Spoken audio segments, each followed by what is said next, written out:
बिस्मिल्लाहिर्रहमानिर्रहीम। अस्सलाम वालेकुम ख़वातीन और हज़रात। प्रोग्राम ऑन रिकॉर्ड के साथ जवाद शमसी आपकी खिदमत में हाजिर। नाज़रीन, मुल्क के सियासी हालात तो यकीनन मद्दोजज़र की तरह ऊपर नीचे हो रहे हैं, लेकिन जो दहशतगर्दी है इस मुल्क में वो जान छोड़ने का नाम नहीं ले रही। हम इकनॉमिकली आगे बढ़ने की कोशिश करते हैं, सियासी इस्तेहकाम की कोशिश करते हैं, अदालती इस्तेहकाम की कोशिश करते हैं, इंसाफ को बरूए कार लाने की कोशिश करते हैं, इस्टेब्लिशमेंट अपने ताई जो हमारी सरहदें हैं पाकिस्तान की उसकी हिफाजत करने की कोशिश कर रही हैं, सहाफ़ी अपना काम कर रहे हैं। लेकिन सूरत हाल इस कदर गंभीर है कि हम अपना अपना काम अपनी अपनी समत में कर रहे हैं, हमारी डायरेक्शन एक नहीं है सबकी। जब तक एक डायरेक्शन नहीं होगी, ना हम इकोनॉमिकली बेहतर होंगे, ना सियासी इस्तेहकाम आएगा, ना दहशतगर्दी का खात्मा होगा। इसलिए बहुत जरूरी है कि अपोजिशन, हुकूमत और दीगर जो हमारे मुल्क के इदारे हैं यानी रियासत पाकिस्तान बन के बिहेव करें तो हम नबुर्दा आजमा होंगे तमाम मामलात से। मेरे साथ इन मौजूआत के ऊपर गुफ्तगू करने के लिए मौजूद हैं, किसी तारफ के मोहताज नहीं है, मोहतरम ब्रिगेडियर लियाकत अली तूर साहब। वेलकम करते हैं प्रोग्राम में। अस्सलाम वालेकुम तूर साहब। वालेकुम सलाम शमसी साहब, खैरियत से हैं आप? तूर साहब, देखें सूरत हाल आज भी अपना आप देखें, मस्तोंग में बच्चों के ऊपर जुल्म बर्बरियत ढा दी गई, 7 अफराद जाँ बहक हो गए, बच्चों की वैन के ऊपर हमला हुआ। तो आप तो चूंकि बलूचिस्तान में सर्व कर चुके हैं, वहां आपकी खदमात हैं, तो ये क्या डायनामिक्स हैं, कैसे ये दहशतगर्दी जो है इससे जान छुड़ाई जा सकती है? वहां तो अब बच्चों की वैन्स पे भी, स्कूल वैन्स पे भी हमले होने शुरू हो गए। बिस्मिल्लाहिर्रहमानिर्रहीम। शमसी साहब, आपने जो मौजू के तारुफ में बात की है, वो जो मसला है दहशतगर्दी का, उसके मरकजी नुक्ते को आपने छेड़ा है, और वो यही है कि पॉलिसीज में यकसुई नहीं है। कभी हमारी हुकूमत जो है वो इन लोगों के साथ मुज़ाकरात शुरू कर दी जाती है, और कभी इनको हेलीकॉप्टर भेजे जाते हैं, फिर इनसे दोस्तियां बढ़ाई जाती हैं। कई ऑपरेशंस के बाद और बहुत ज़्यादा नुकसान उठाने के बाद, इसमें 80,000 हमारे शहरी शहीद हुए, तकरीबन 10,000 के करीब फौजी शहीद हुए, जिनके अंदर कम से कम मेरा ख्याल है कि 800 से ज़ायद ही अफसरान होंगे अफवाज पाकिस्तान के। तो इतने बड़े नुकसान के बाद अगर हमारी पॉलिसी में यकसुई ना हो और बार बार हम मतलबन मिजाजी का इजहार करें, सियासी हुकूमत बदलने से पॉलिसीज बिल्कुल चेंज हो जाएं, तो फिर इस किस्म की सूरत हाल पे काबू पाना मुश्किल हो जाता है। मेरा ख्याल है कि जिस रफ्तार से हमारे अफसरान और फौजी जवानों की शहादतें हो रही हैं और इसके साथ ही हमारे शहरियों की शहादतें हो रही हैं, तो हमें ये अंदाज़ा कर लेना चाहिए कि हमें अपने जो पॉलिसी है और जो अपना तर्ज है, तर्ज अमल है इस मसले से निमटने का, उसमें तब्दीलियां करनी होंगी। मेरी नाकिस राय में तो हमें फौज में भी कुछ बढ़ोतरी करना होगी, क्योंकि ये जो हमारे पास इस वक्त फौज है ये अपने वॉर टाइम दिफाई मिशन के लिए तैयार है, ठीक है, और ये सिविल मामलात में जब हुकूमत को जरूरत पड़ती है तो उसमें भी पूरी मदद करती है। यानी आपका जरा इसको डिफाइन कीजिएगा। आपका ख्याल है कि दहशतगर्दी से निपटने के लिए एक कोर अलहदा से बना दी जाए, इसमें इंडक्शन हो जाए? यानी मैं समझता हूँ कोर हम बनाएं या ना बनाएं, लेकिन इस सूरत हाल में फौज की तादाद में इजाफा होना चाहिए, ठीक है, और खास तौर पे वो कोरें जो इन मामलात के साथ नबुर्द आजमा हैं। मैं कहूँगा कि कोयटा और KPK के पेशावर वाली कोर जो है, इनको इजाफी फौज की ज़रूरत है और ये मिल जानी चाहिए। कौम को इस बारे में सोचना चाहिए। सियासतदान जो हुकूमत में आ जाते हैं उनको मामले का इदराक होना चाहिए, और अगर इस सूरत हाल से हम निमट नहीं सक रहे और आए रोज जो है ये वारदात कर जाते हैं और हम रिएक्टिव मोड में रहते हैं, तो ये अच्छा नहीं है। दूसरी बात वसाइल की है। हमारे फौजी अब देखें, अभी तक सॉफ्ट गाड़ियों के अंदर वो ट्रैवल करते हैं इन खतरनाक इलाकों में, और इन खतरनाक ऑपरेशंस में भी सही हमारे जवान भी सॉफ्ट व्हीकल्स में होते हैं, कोई आर्मर्ड व्हीकल नहीं है। हमारे पास उतने हेलीकॉप्टर नहीं है जिसकी के जरूरत है। अच्छा, उतने आम हेलीकॉप्टर भी नहीं है। अच्छा सर, तो हमें टेक्नोलॉजी का भी इस्तेमाल करना होगा, टेक्नोलॉजी बढ़ानी होगी। जो इस वक्त हमारे पास टेक्नोलॉजी है और लेटेस्ट इक्विपमेंट है, वो शायद इतना नहीं है कि हम इस सूरत हाल पे इफेक्टिवली मजबूती से काबू पा सकें। ठीक है। अभी मस्तून की भी बात आप ले लें, यहाँ डिप्टी कमिश्नर को शहीद किया गया। काफी अर्सा पहले मस्तून कैडेट कॉलेज के प्रिंसिपल को शहीद किया गया। 2-3 मरतबा बसें रोककर हजारों को कत्ल किया गया। अब 5 बच्चों पे वारदात हो गई। इससे पहले भी यहाँ पर फायरिंग होती रही है मस्तूम के अंदर, और इसके साथ वो इलाका है जहाँ भी उनके हाई हाउस हैं। तो हम एक बारी फैसला करें कि हमें इस मामले को जड़ से उखाड़ना है। ठीक। और जड़ से उखाड़ने के लिए जो हम तब्दीलियां करेंगे वो नजर आनी चाहिए और उसका असर भी नजर आना चाहिए। सही सही। अच्छा सर, दो सूरतें मेरे सामने आ रही हैं कि एक तरफ हम दहशतगर्दी से नबुर्दाजमा होने की कोशिश कर रहे हैं। दहशतगर्द तो इंतहा पसंद है ही, अब जो सियासत में इंतहा पसंदी आती जा रही है उसमें आप देखें कि जिसने जितना बड़ा जुर्म किया है, यानी रियासत के खिलाफ उन्होंने अपना आग लगाई इस्लामाबाद में, उन्होंने वहां पे सरकारी मुलाजम होते हुए एक सियासी पार्टी का हिस्सा बने, जो कि एक हल्फनामा दे के आया जाता है कि मैं किसी पॉलिटिकल एक्टिविटी में मुलव्वस नहीं हूंगा, जो सियासी जो अपना सरकारी मुलाजिम होता है। तो हमने देखा केपीके का जब धावा बोला गया केपीके की तरफ से इस्लामाबाद के ऊपर, जब शंघाई तामन कॉन्फ्रेंस हो रही थी, तो वहां 1122 जो रेस्क्यू है उसके जो एहलकार यहां गिरफ्तार हुए या दीगर लोग मुलव्वस पाए गए, मशीनरी भी पकड़ी गई। जब वो रिहा हो के केपीके पहुंचे हैं तो वहां के अपना वजीर आला ने उनका इस्तकबाल किया है, उनके ऊपर फूलों की पत्तियां निछावर की हैं, हार पहनाए गए हैं और जनाब उनको तरक्की दे दी गई है। ये क्या मैसेज जा रहा है, किस तरह पाकिस्तान को मतून किया जा रहा है, और क्या मैसेज जा रहा है सरकारी मुलाजमों को कि आप काम की बजाय साजिश में शरीक होंगे तो आपको तरक्की भी मिलेगी, इज्जत भी मिलेगी, अगर काम करने की पाकिस्तान में जरूरत ही नहीं है। तो ये किस तरह का रवैया है सर? ये बहुत खतरनाक रवैया है और ऐसा नहीं होना चाहिए। हमारे यहाँ सियासी इस्तेकाम न होने की एक बड़ी वजह यह है कि हमने एक तासुर फैला लिया है कि आए रोज जुलूस निकालना, सड़कें रोकना, सरकारी गाड़ियों पे पत्थर मारना, ये हमारे MNAs फरमा रहे हैं कि ये अवाम का हक है। हमें, मेरा ख्याल है कि पार्लियामेंट को चाहिए कि ये फैसला कर दे कि किन हालात में जुलूस कोई निकाल सकता है और वो जुलूस जो है किन हिदायत का पाबंद होगा। हमारे यहाँ जुलूस निकालना और जुलूस के अंदर शहर जला डालना, सरकारी और निजी इमलाक को नुकसान पहुंचाना, हम ये तमाशा पिछले 20 साल से देख रहे हैं और हमने ये देखा है कि किसी एक आदमी को इन हरकतों पर सजा नहीं हुई।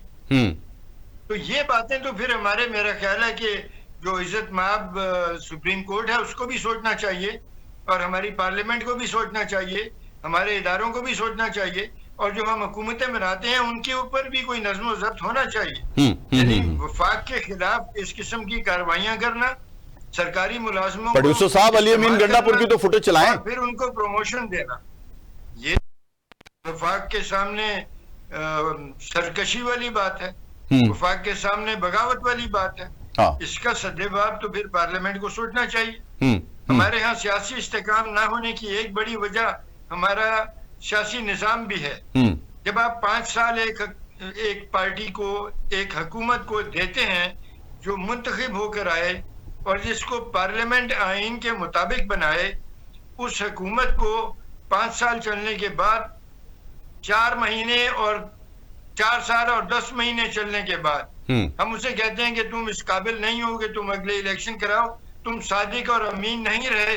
4 साल और 10 महीने तुम सादिक और अमीन थे, अब तुम सादिक और अमीन नहीं हो, अब निगरान हुकूमत आएगी, वो इलेक्शन कराएगी। सही। इसके साथ भी हमारी जो सियासत है उसमें अदम इस्तेहकाम होता है, और जब सियासी इस्तेहकाम ना हो तो इक्तिसादी तरक्की नहीं हो सकती और ना ही वहां पर अमन कायम हो सकता है। सही। अगर सियासतदानों के ये रवैये हों जो हम देख रहे हैं, तो ऐसे मुल्क में अमन कैसे कायम होगा? बिल्कुल ठीक है। अच्छा, अब सिचुएशन ये है कि हमें थोड़ा सा ये भी तो करना चाहिए ना सर कि एक क्राइम होता है, जुर्म होता है। हम 9 मई का वाकया वो हम नहीं भूलते। लोगों को आपने अंदर रखा हुआ है, 1.5-2 साल होने को आ गए इसको। मुझे बताइए कि किसी को सजा नहीं हुई और आपके सामने शोहदा की जो बेहुरमती की गई उनके यादगारों के साथ, वो भी मैंने देखा, आपने भी देखा फुटेज में। और फिर इतनी चश्मपोशी के एस्टेब्लिशमेंट के पास तमाम तर इख्तियारात होते हुए, मिलिट्री कोर्ट्स का भी उनके पास अख्तियार है, मिलिट्री ट्रायल का भी उनके पास अख्तियार है, और जनरल फैज को पकड़ के अंदर रखा हुआ है, वो भी लोग इंतजार कर रहे हैं। जब किसी के खिलाफ तमाम तर सबूत हों और फिर उसको कटहरे में खड़ा करने की बजाय सियासी प्रोटोकॉल दिया जाए, वो जेल में बैठ के सियासत कर रहा हो, तो सर फिर अवाम का तो कोई कसूर नहीं है ना, अवाम का कसूर नहीं है। हमें अब अवाम तो फिर अपना ऐसे ही मरूब होगी जैसे लाहौर में बदमाशों से खौफजदा होके जब थानेदार के साथ मिलके बदमाशी कर रहा होता है बदमाश, मैं नाम नहीं लेता, आपके सामने ही है ग्रुप्स जो लाहौर में टेरर हैं फैलाने वाले, तो फिर तो अवाम डर के भी साथ देगी ना कि यार ये पीटीआई वाले बहुत ताकतवर हैं, इनके सामने जुबान ना खोलो। अगर काजी फायज ईसा बाहर जाता है उसका जीना हराम कर देते हैं, नवाज शरीफ जाता है उसका जीना हराम कर देते हैं, पीपल्स पार्टी का कोई नुमाइंदा जाता है उसके साथ यही 10-12 लोग हैं, और इस तरह का रवैया किसी सहाफी की ये पगड़ी उतार देते हैं और ये बख्शते नहीं है किसी को। अब मुझे बताएं कि जब इस तरह के लोगों को पकड़ा नहीं जाएगा, सजाएं नहीं दी जाएंगी, तो फिर तो रवैये ये पनपेंगे। जी, इस पर तो कोई दो राय है ही नहीं। ये सजाएं मिलनी चाहिए, इनके मुकदमे जो हैं उनका फैसला जल्दी होना चाहिए और इनको कैफरे किरदार तक पहुंचाना चाहिए कानून के मुताबिक, आइन के मुताबिक। अब हम ये देख रहे हैं कि 1.5 साल होने को आया है, सजा किसी को भी नहीं हो सकी। दूसरी तरफ हम ये भी देख रहे हैं कि ये सिलसिला जुलूसों का और सड़कें बंद करने का ये लामुतनाही है, ये शैतान की आंत की तरह लंबा है। सही। इसका कोई सद्देबाब हमें कानून साजी करके करना होगा, क्योंकि आज ये हुकूमत है, कल दोबारा इलेक्शन होंगे तो कोई और हुकूमत आएगी, उन्होंने भी हुकूमत करनी है। हमारा जमहूरी निज़ाम चलना है ताकि मुल्क तरक्की कर सके और अवाम की मुश्किलात दूर हों। जो यहाँ पे गुर्बत और माशी बदहाली का मंजर है उसमें कोई बेहतरी आए। अब उस बेहतरी के लिए सियासी इस्तेकाम जरूरी है और अमन व अमान जरूरी है। तो ये तो अब सोचने वालों को सोचना चाहिए। फिर हमारे इदारों में हमारे जो रियासत के सतून हैं उनमें हमाहंगी नजर नहीं आती। अदलिया और मुकन्नना अदलिया और इंतजामिया, इन तीनों के दरमियान हमाहंगी नहीं है। अदलिया बुला के इंतजामिया के आला तरीन अफसरों की सरजनिश करना आम है और उनकी पॉलिसी के साथ इत्तेफाक नहीं है। ये जब हम देखते हैं कि जब भी यहाँ पर मुस्तहकम निज़ाम था, तारीख में अंग्रेजों की हुकूमत थी या उससे पहले रंजीत सिंह की हुकूमत थी या उससे पहले मुगल बादशाहों की, औरंगजेब तक की हुकूमत थी, तो इस पूरे इलाके में इस्तेकाम था, सियासी इस्तेकाम था, अमन व अमान था, नज़्म व ज़ब्त था। लेकिन अब बिल्कुल फुकदान है नज़्म व ज़ब्त का, इसलिए कि बड़े सतूनों के अंदर हमाहंगी नहीं है। पर ये होनी चाहिए। अब ये क्यों नहीं है, ये सोचें जिन्होंने हुकूमतें बनाई हैं और जो आइन के पासदार हैं। अच्छा सर, नहीं, यहाँ एक देखें ना, हम थोड़ा सा तारीख के धारे में भी चले जाएं ना। जब भी स्टैब्लिशमेंट ने किसी पॉलिटिकल गवर्नमेंट को टॉपल किया या वजीर आजम को कैद किया, तो अदलिया उनकी दस्ते रास्त बन के सामने फैसले देती नजर आई। उनको मुशर्रफ को उन्होंने आइन में जो है अपना जो भी तब्दीली करना थी उन्होंने पीसीओ का हल्फ लेने के बाद मुशर्रफ को बाइख्तियार कर दिया। आप भी समझते हैं, मैं भी समझता हूं। उसके बाद अदलिया को इतनी बुरी आदतें पड़ गई कि हमें बंदयाल देखने को मिले, हमें जनाब साकिब निसार देखने को मिले, आसफ सईद खोसा देखने को मिले, उससे पहले जस्टिस गुलजार देखने को मिले। तो ऐसे ऐसे नमूने तो हमें अपने ऐसे नमूने तो चीफ जस्टिस नजर आए, तो फिर आगे क्या करेंगे हम? देखिए, जो आप बात कर रहे हैं वो बिल्कुल सही है। 4 मार्शल लॉ को खुशामदीद कहा गया, हाँ, और उनको तमाम कानूनी तहफ़्फ़ुज़ फराहम किया गया नजरिया जरूरत के तहत, और सियासी लोगों के खिलाफ, यानी सियासी, सर ये भी इजाफा कर लें, वो इसलिए नहीं हुआ जब अदलिया का अपना मुफाद उसके निशाने पर नहीं, ये सियासी लोगों के खिलाफ हुआ ना, मुफाद टच हुआ, हाँ, तो वो डिक्टेटर के सामने खड़े हो गए। जब मुल्क का मुफाद जद पे था तो उस वक्त 4 डिक्टेटर्स को वेलकम कहा गया और उनकी कार्रवाई को कानूनी तहफ़्फ़ुज़ दिया गया। बिल्कुल। तो ये तो फिर बड़ी खतरनाक बात है कि जब मुल्क का मुफाद जद पे हो तो हम कंप्रोमाइज कर लेते हैं। बिल्कुल। जब अपना मफाद जद पे आए तो हम तहरीक चला देते हैं और उसमें बड़े बड़े वकला शामिल हो जाते हैं और वो कानून के लिए जिहाद का नाम दिया जाता है उसको। तो ये मुनाफकत नहीं होनी चाहिए। मुल्क के अंदर आइन और कानून की अमलदारी होनी चाहिए, और उस अमलदारी के अंदर मेरा ख्याल है कि सियासत का अंदाज इंतशार अंगेज नहीं होना चाहिए। सही। हमारे यहाँ सियासत का अंदाज इंतशार अंगेज है। हम जुलूस ले आएंगे, हम कफन पहन लेंगे, हम हमला कर देंगे, मुबारक हो मुबारक हो। क्या ताहिरुल कादरी नारे मार रहा था इस्लामाबाद में कि पार्लियामेंट पे कब्जा हो गया है, टीवी स्टेशन पे कब्जा हो गया है। ये सियासत का अंदाज इंतशार अंगेज सियासत है। हमें आइन में ऐसी कानूनी तब्दीली करनी होगी कि सियासत का अंदाज इंतशार अंगेज ना रहे। सही। ये जो हमने नहीं, लेकिन सर आप देखें ना, ये नहीं होना चाहिए। नहीं, आप देखें कि इस वक्त हो क्या रहा है। मैंने आपसे अर्ज की कि जितने सरकारी मुलाजमीन थे, जब उनकी जमानतें हुई वो केपीके में पहुंचे हैं, उनको ये हार पहनाए जा रहे हैं और उनको तरक्की दी गई है। जी, तो ये तो बहुत गलत बात है ना। उन्होंने एक गलत काम किया है, उनको ये मामला जो है ये अदलिया के सामने आना चाहिए। वैसे हमारी अदलिया पहले तो बहुत सुमोटो नोटिस लेती थी, लेकिन इस मामले पर अदलिया ने सुमोटो नोटिस अभी तक तो नहीं लिया।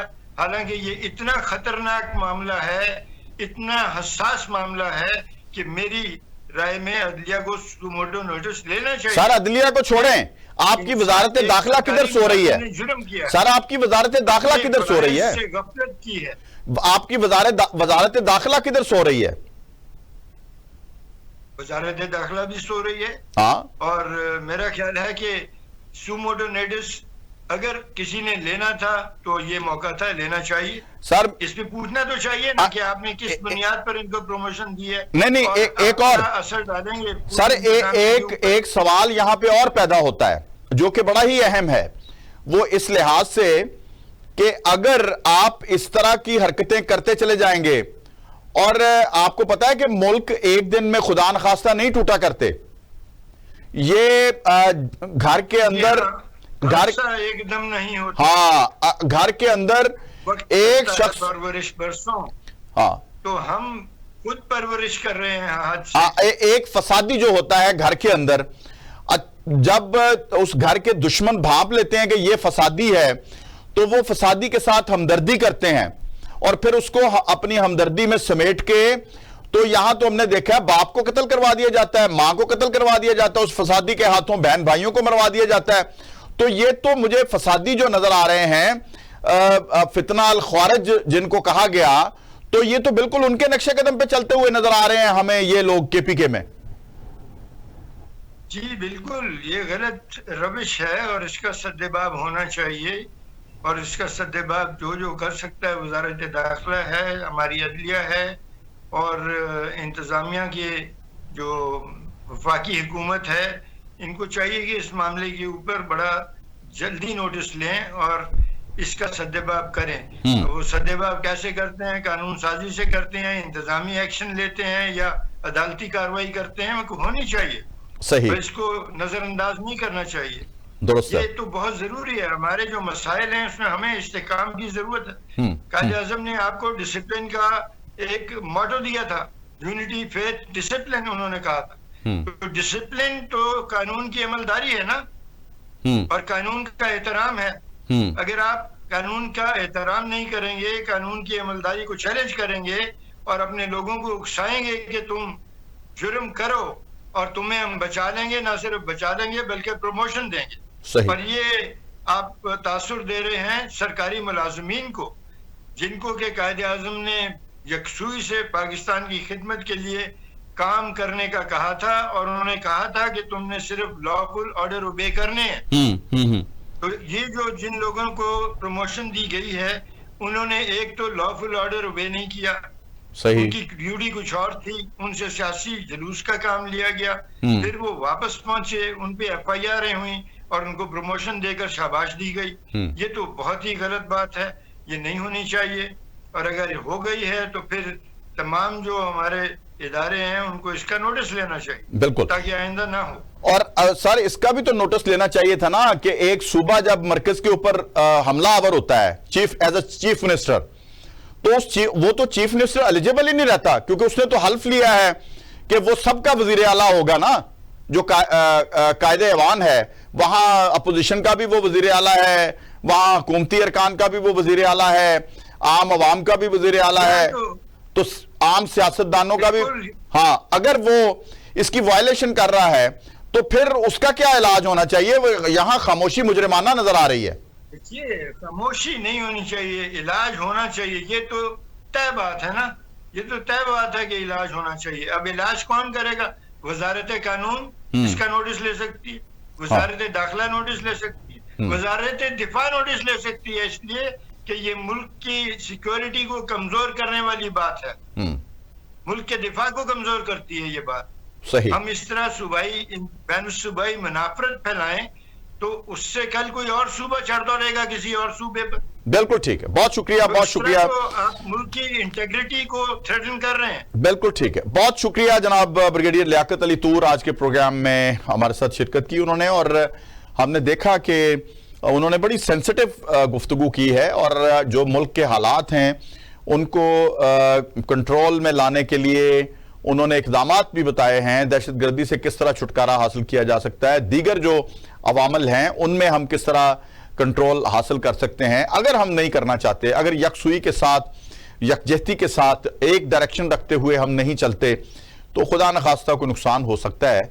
ब्रेक से वापस आऊँगा तो मज़ीद इन्हीं मौज़ूआत के ऊपर बात करूँगा, मेरे साथ रहिएगा।